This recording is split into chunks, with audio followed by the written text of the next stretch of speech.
Welcome back to the program. You're listening to Business in Vancouver on Roundhouse Radio 98.3. We're the daily business news program from the Business in Vancouver newspaper and BIV.com. I'm Kirk LaPointe. I'm Tyler Orton. The annual AME Roundup Mining Conference, it begins today in Vancouver. It's drawing notable players from across the industry, and Northwest Territories Premier Doug McLeod is among those attending. Northwest Territories Premier Bob McLeod is among those attending, and he joins us today to offer his perspective on Canada's North. Premier, I want to thank you for joining us on the show. Thank you. We used to refer to Bob and Doug. That's why it's interchangeable in this brain of mine, yeah. So you're down here a fair amount now, but I mean, this kind of conference also is it's almost inextricably linked in our relationship between British Columbia and Northwest Territories, and in terms of mining. What are the issues that you come down here and talk about for the most part with business? This is a very important, Roundup is a very important event for us. Mining is our largest part of our economy, and we are third in the world in the production of diamonds, behind Russia and Botswana and ahead of South Africa. We export over $2 billion worth a year of diamonds every year. And for us, mining represents about 32% of our economy. And right now, some of the issues, exploration spending has been down. We want to see that increase from the time a resource is found and developed. It probably takes about 10 years, and we want to make sure that there's projects on the horizon. And so we come meet with the industry. We tell them that Northwest Territories is a good place to invest in, a good place to work, a good place to have balanced, sustainable development. And so we're here. We have a large group, and we'll be meeting as many. What's in behind, do you think, the flattening of the exploration? What is it? Is it a specter of commodity prices? Is it lack of incentives? What's holding back? Well, I think most of the industry and the experts will say it's the low commodity prices. We've been working very hard to make sure that our regulatory process is effective and efficient. We're also providing incentives to prospectors and miners to get them to continue to explore. And so I think the biggest hurdle is still the low commodity prices. When we consider the overall economy of the Northwest Territories, what are maybe misconceptions that people have, especially in Southern Canada, about the opportunities that are open there? Well, I think that what we're starting to see is the fact that people have to recognize that we live in the North. We need jobs. We need development. A lot of people feel that we shouldn't be any development in the North because it should be preserved for posterity. And like I say, we live there. We need the jobs. And if we don't have jobs, then we got no choice but to leave. Yeah, well, I know that the Prime Minister announced more than a year ago about putting a ban on development of, say, oil up there. That did rankle a lot of people up north. What do you have to say about, Canadians saying that there needs to be some sort of balance between environmental concerns as well as economic concerns? Well, in my mind, I say tell it to Southern Canada, because we generate less than 1% of greenhouse gases in Canada, and yet we're the ones that oil and gas is shut down. We're faced if pipelines. It's very difficult to get a pipeline built in Canada. We can't go south, we can't go east, we can't go west, and yet Southern Canada continues to have oil and gas. They continue to produce oil and gas. They continue to use oil and gas for driving cars, heating their homes. And here we're sitting on trillions of dollars worth of oil and gas, and we can't do anything about it. We have to export oil and gas to heat our houses, to run our vehicles. And so it's a difficult situation in some parts of the Northwest Territories right now, because we don't have a balanced, diversified economy. I don't want to put words in your mouth, although I suspect I'm about to, but do you feel that the North pays the price for the South's conscience about these matters, and that there's not really a regard for the economic sustainability of the North in making these decisions in Ottawa? Well, that's why I've put out a call that we should have a national discussion on the Arctic Canada, because that's what we're starting to see. I mean, we're in a period of transition. Like, if we don't have jobs, and what are people going to do? So now we're working with the government of Canada and the Arctic territories to develop an Arctic framework that so that we can now reach some agreement. What is the North going to stand for? Like, is it going to be one big national park, or are we going to be able to have jobs and develop some of the resources that we have in the North? Well, broadly speaking, I mean, what kind of infrastructure do you think is necessary? What kind of investment do you think is necessary from Ottawa to get this going? Well, I think I was in Iceland, and I see the Arctic countries there investing heavily in the North, and we just don't see that happening in Canada. I think that if we're not going to be allowed to develop our resources, we can't have oil and gas. Fishing is a federal responsibility. We can't get into agriculture because of the supply management.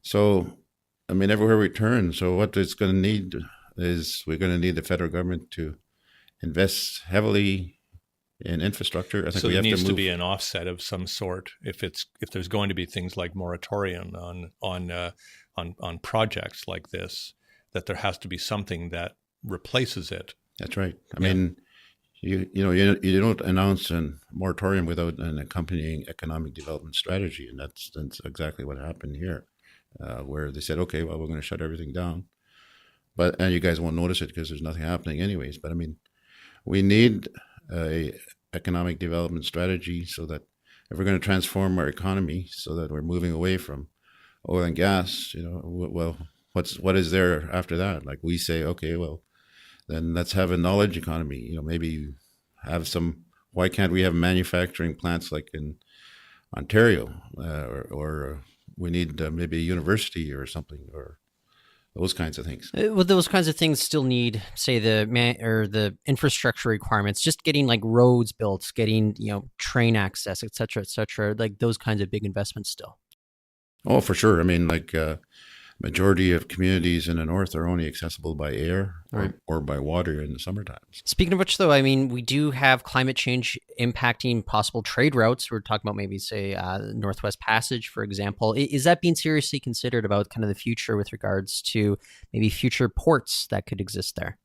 Well, I mean, we just finished building a road from Inuvik to Tuktoyaktuk. So we now have access to tidewater in the Beaufort Sea.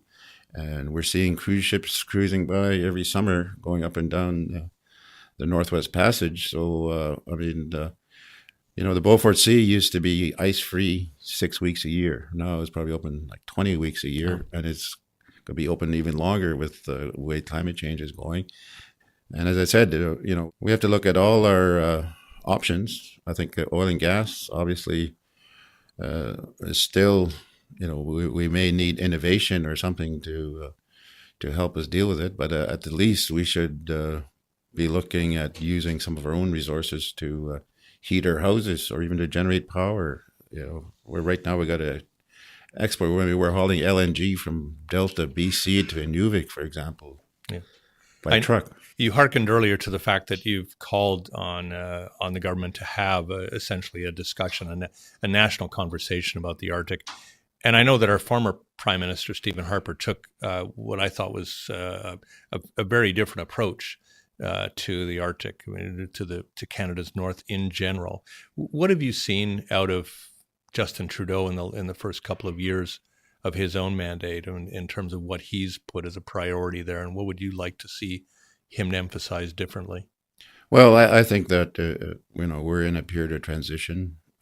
He put a lot of emphasis on climate change. So all of us, all of the provinces and territories had to get ready for putting in a carbon pricing mechanism.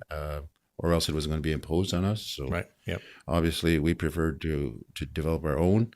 I think the previous government was more devolution, more pushing out the decision making, whereas this current government has pulled back a lot of the decision making, as evidenced by the moratorium in the Beaufort Sea. So I think that with this Arctic economic development framework that we are starting to work on, I would certainly hope that we would see a vision that would be acceptable to all of us, especially all of us that live in the Arctic, so that we can see some significant opportunities develop for the North. What do you think happens if we don't get this conversation that then enacts a new vision for Canada's Arctic? Well, I mean, we're already seeing it in the Beaufort and the Sawtoo, where like we haven't had one drop of or one molecule of oil and gas produced in the past year, over the past year. So there's just no activity. And, you know, you had businesses and people that have invested in their businesses, and, you know, the opportunities are not there anymore. Yeah, Premier, you were talking about the framework earlier, and I think what's going on in British Columbia as well as we're having these conversations with, say, LNG, for example, is making sure that Canada's Indigenous people are included in all these conversations. How important is that for the Northwest Territories as well with regards to economic development? Well, we think that we got a lot we can teach the rest of Canada about the involvement of Aboriginal governments. The Northwest Territories, the largest part of our businesses are owned by Aboriginal companies, and, you know, like hotels, airlines, and construction companies, and so on. And even with the failed Mackenzie Valley Natural Gas Pipeline, I think we had found the perfect way to involve Aboriginal governments, where they were going to, if the pipeline had gone ahead, they would have become 33% ownership of the Mackenzie Valley Natural Gas Pipeline. But that's since fallen by the wayside. So for us, it's another failed opportunity. But certainly, Aboriginal governments are settling their land claims. They get land, have significant amounts of land. They're our largest landholders in Northwest Territories. They have lots of investment capabilities. And I think that for us, we have to work very closely with them, and they're involved in all the decision making. What do you think are the steps that are necessary? I mean, because I think there still is a quandary for a number of governments here in the South about how it is that they wish to have almost nation-to-nation relationships with Indigenous organizations. What would you say are the best steps, do you think, that have been successful? Well, I mean, what we've done is we recognize them as governments in their own right. They're involved. They're part of our governance institution. Like in our legislative assembly, the largest percentage of the MLAs are Aboriginal. Our cabinet, there's 5 out of 7 that are Aboriginal, and then we also have formal memorandums of understanding with the Aboriginal governments. So that we meet on a regular basis. We have agreed on, they supported us on devolution of land and resources responsibilities. We have revenue sharing with Aboriginal governments. So 25% of all our resource royalties we share with the Aboriginal governments that have signed on to devolution. So that works well for us. And now the issue is we need to have balanced development, and most of our economy has been on resource development. Like we have mining, oil and gas has been the largest part of our economy. We're very concerned that since 2007, our GDP has dropped from 4.5 billion to 3.7 billion. So we've lost about $1 billion worth in our from resource development. So, well, Premier, going to be another few busy days for you, and I appreciate you making time to talk to us on the radio show today. Thank you very much, and we always look forward to Cordelia and Roundup, and we get a chance to do some very good business, and usually we're successful in getting some investment. So thank you very much. That's very good to hear. That is Premier Bob McLeod of the Northwest Territories, and you're listening to Business in Vancouver on Roundhouse Radio 98.3. I'm Tyler Orton. And I'm Kirk LaPointe. Stay with us.